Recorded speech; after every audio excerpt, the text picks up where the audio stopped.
नमस्कार, मेरा नाम है ओम प्रकाश यादव और आप देख रहे हैं वॉइस ऑफ रिपब्लिक। बिहार में 4 विधानसभा के लिए उपचुनाव की तारीखों की घोषणा हो गई और एक आध अपवाद को छोड़ करके सभी प्रमुख राजनीतिक दलों ने अपने अपने उम्मीदवार घोषित कर दिए और इस घोषणा ने एक बार फिर से प्रशांत किशोर के उस दावे का या उनकी जो आलोचना लगातार वो कहते रहे हैं परिवारवाद का, वो चेहरा सामने आ गया। आप एक एक करके देख लीजिए। एक तो इसमें एक कॉमनैलिटी है कि कॉमन फीचर ये है कि चारों सीट पर वो तीनों प्रमुख दल नहीं लड़ रहे हैं, न बीजेपी न आरजेडी। कांग्रेस तो एक सीट भी नहीं लड़ रही है और नहीं जदयू। इमामगंज में हम को गया ये सीट एनडीए की तरफ से और वहां पर जीतन राम मांझी जो बहुत परिवारवाद पर उछलते रहते हैं, उन्होंने अपने पुतों को दिया है। वो ऐसे भी प्राइवेट लिमिटेड पार्टी ही है वो। तो एनडीए का परिवारवाद पर प्रहार कितना प्रभावी है वो आप इससे समझ लीजिए। आरजेडी ने वहां एक जिला परिषद के किसी पूर्व सदस्य को टिकट दिया है। आइए बेलागंज, यहां पर मैं जनसुराज जो दिया है टिकट उसकी चर्चा मैं नहीं कर रहा हूं, मैं सिर्फ परिवारवाद पर अपनी बात रख। बेलागंज में सुरेंद्र यादव जी को उस इलाके का मगध नरेश या इस नाम से शायद बुलाया जाता है। हालांकि ये राजनीति में अत्यंत दुर्भाग्यपूर्ण ट्रेंड है, इस तरह की बातें होती हैं। उन्होंने अपने पुत्र को दिया, तो आरजेडी का परिवारवाद।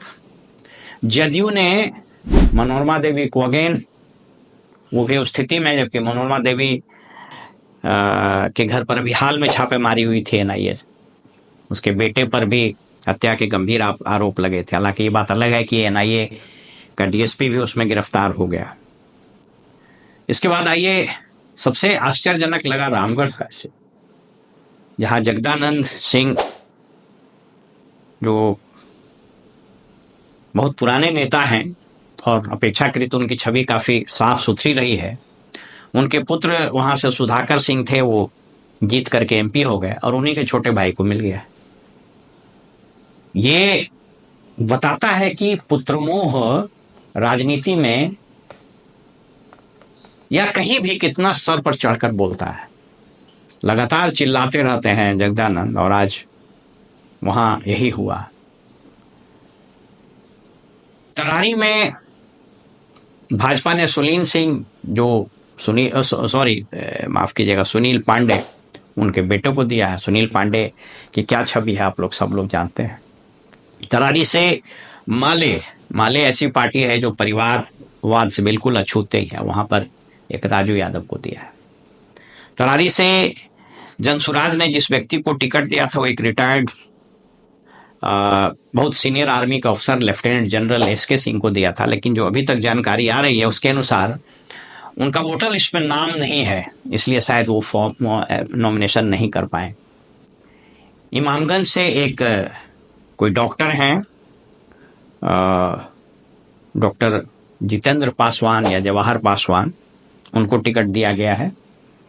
और बेलागंज से एक बुजुर्ग व्यक्ति, उनका मैं आज इंटरव्यू देख रहा था, एक रिटायर्ड प्रोफेसर मैथमेटिक्स के हैं, फटेहाल पूरा घर उनका दिखाई पड़ रहा है, उनकी माली हालत उससे पता चलती है। एक आम आदमी को जनसुराज ने दिया है। रामगढ़ की सीट अभी फाइनल नहीं हुई है, वहां भी किसी व्यक्ति को जनसुराज देगी। अब यह चुनाव जो है एक दो चीज तय कर देगा उपचुनाव। पहला कि प्रशांत किशोर का जो नैरेटिव्स है, प्रशांत किशोर का जो 2 साल का मुहिम है, एस्टेब्लिशमेंट के अगेंस्ट जिन जिन इश्यूज को उन्होंने उठाया है, माइग्रेशन का, स्कूल की व्यवस्था का, बेरोजगारी का, गरीबी का, बच्चों की पढ़ाई का, इन चीजों का कितना असर हुआ। और दूसरा, बहुत ही स्कैथिंग अटैक वो करते रहे हैं आरजेडी, जदयू और बीजेपी पर परिवारवाद को लेकर के। तो इनके इस नैरेटिव्स को, इनके इस मुहिम को, इनके इस कैंपेन को जनता ने कितना एक्सेप्ट किया है, एक तरह से लिटमस टेस्ट होगा। हालांकि यह बाई इलेक्शन, अब ये हमारे इलेक्टोरल पॉलिटिक्स या हमारे इलेक्शन के रिफॉर्म्स की कमी कह लीजिए, कमजोरी कह लीजिए, कि सोच के देखिए कि 7 महीने के लिए चुनाव है, इसमें भी करोड़ों रुपए बहेंगे, सरकार की मशीनरी लगेगी और फिर 7-8 महीने के बाद फिर चुनाव होगा। इसलिए मैंने एक बार कहा था कि ये समय आ गया है कि अब चुनाव सुधार पर गंभीर बहस हो, और सिर्फ बहस नहीं हो, इस पर अतिशीघ्र अमली जामा पहनाया जा सके, और इसी दिशा में संभवतः 1 नेशन 1 इलेक्शन की बात हुई है। बहरहाल, तो ये उपचुनाव